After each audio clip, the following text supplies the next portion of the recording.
to Breakfast Television. On October 17th, cannabis becomes legal in this country. Are we ready? Are our kids ready? Are schools ready? Are we in over our heads with this legalization? Well, we sit down with our panelists this morning to discuss. To my left, I have Dr. Antoine Canamugir, who's a psychiatrist and author of the 21 Unspoken Truths About Marijuana.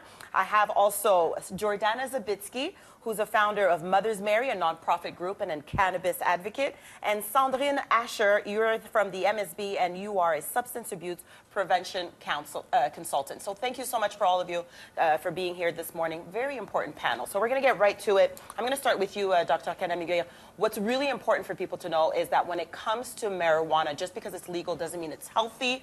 I mean, the government has legalized it because, of course, it's making money and, of course, to counter the black market. So what are the risks associated with smoking marijuana, especially at a young age? I think it's important to point out that I understand the point of view of different people. If you've been friends with somebody who's been smoking for 10, 20 years, never had a problem, I understand you may have a biased opinion about cannabis, that it's harmless, it's not dangerous at all. But this is not true, because cannabis, especially if you're under 25, it can interfere with the development of your brain, especially the frontal parts of your brain, which are involved in different in planification, anticipation, decision making. It can also, especially for teenagers, increase the risk of falling into addiction. The risk of addiction to cannabis is about 10%. For teenagers, almost doubles.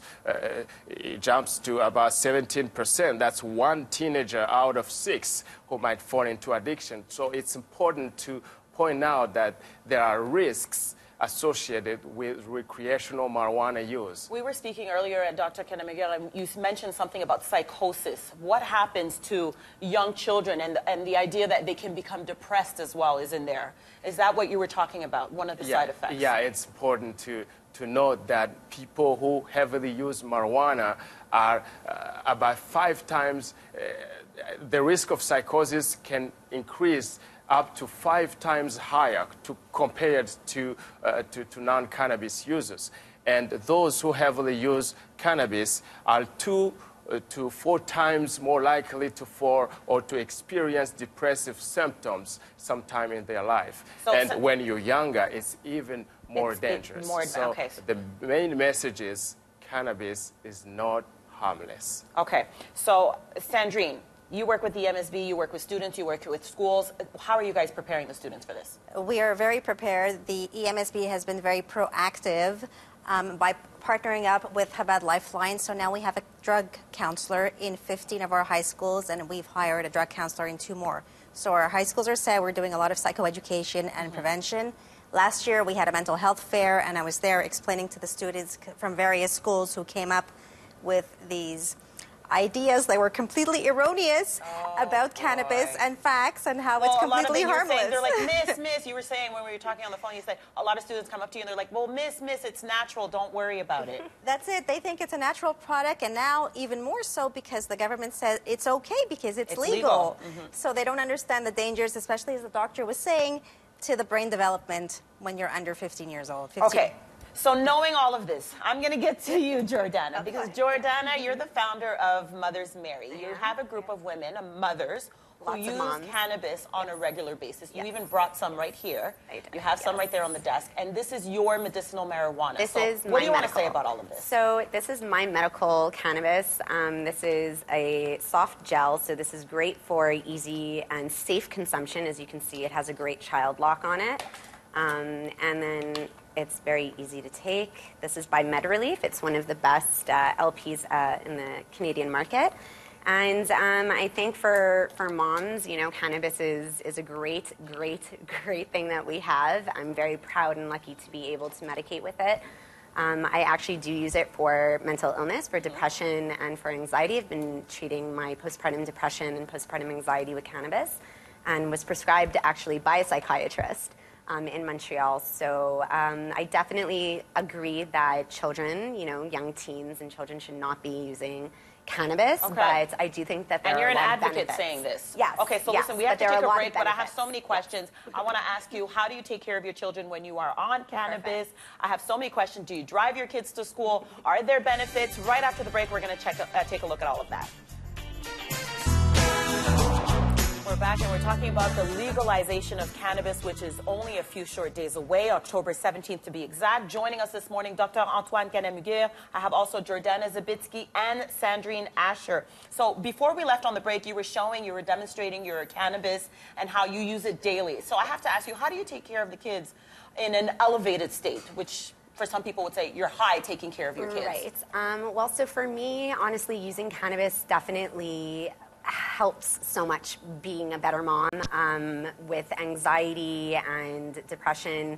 Anxiety is not just a mental condition, it also comes with a lot of physical effects. So you get shaking and so for you, it just calms you down. Really, yeah, cannabis is a great Are you allowed calmer. to drive while...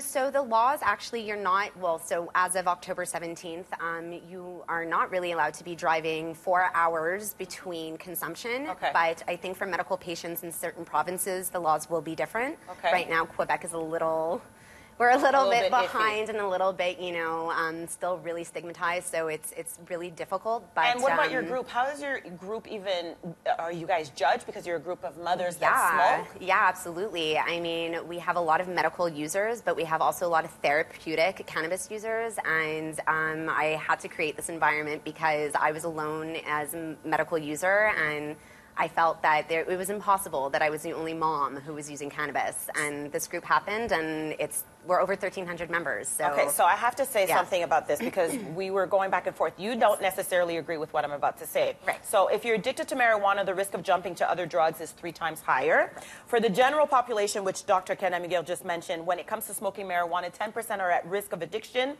That's 1 out of 10 people. And the risk doubles in teenagers to 17%, and cannabis is clearly associated with the increased risk of psychosis and in teens depression. Right. You don't agree with this? I don't want to say that I completely don't agree. I just feel that we have a lot of statistics that are based from Prohibition era, and now we're in a revolution where we have incredible doctors and incredible studies that are coming out, and we're seeing that these are not actual facts, and that they're basing a lot of their facts with people who are also using hard drugs at the same time, or alcohol or cigarette smoking at the same time.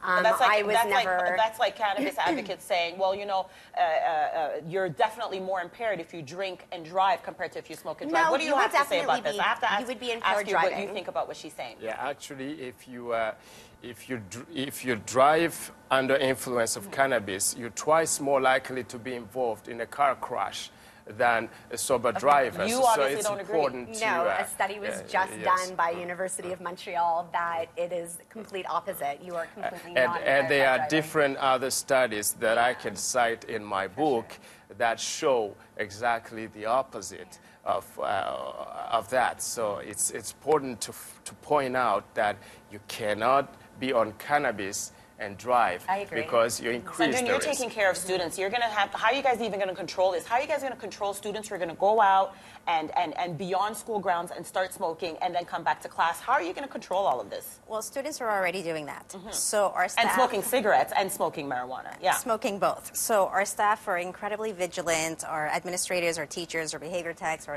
childcare workers, and they do sometimes follow the students, especially if the school is situated next to a park. Right.